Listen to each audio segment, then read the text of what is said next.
Hello, seniors. I miss seeing you guys on campus. It's weird when we've had you for on campus for so long, and now you're out there.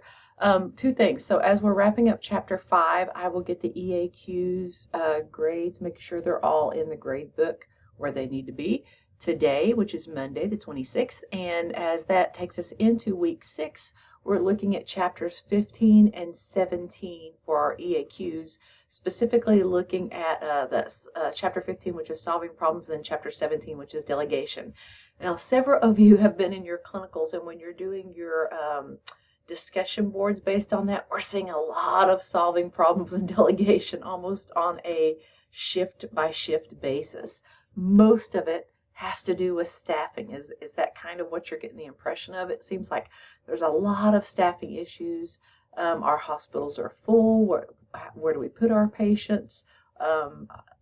Several of you have mentioned, closing the doors so that we don't have more patients come in because we have to save room for our own, etc. So there's a ton of things that go along with what's in the textbook about scheduling, and then what you're seeing your preceptors do. Another thing that I really like that I'm seeing most of you respond that have been in the clinical situation is how much of a team player your preceptor is, and how they're sharing things above and beyond a textbook, which is the point of clinicals, that you really didn't think of. So the whole goal for me for this leadership course is to allow you to see things from a different vantage point, because once you guys get out there at the bedside, I want you to remember, all the challenges they had with staffing and acuity and patients signing out AMA. So remember those things so that you understand when it's a tough day at work, it's not your nurse manager's fault that things are going on that are beyond their care. So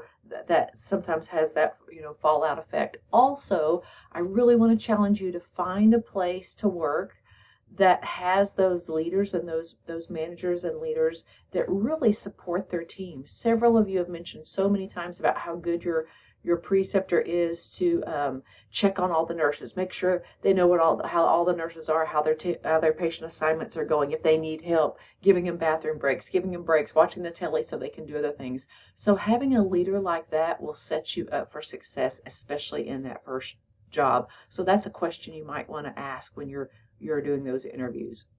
I do want to point out this picture here. So when we're looking at this picture, you guys have done a lot of questions with our EAQs, and they look at some of these things, such as problem solving and decision making. But until you're actually out there seeing it, I don't think you get to see this side of it, that professional judgment or the creativity part of it, till you're in the clinical setting. So notice how all of these are coming together now to allow us to do those problem solving in that clinical setting piece. So let's continue pushing through on week 6. If you need anything, don't hesitate to holler at me, and I'll make sure all our grades for last weeks 13 and 14, get put in the grade book today. Thanks, guys.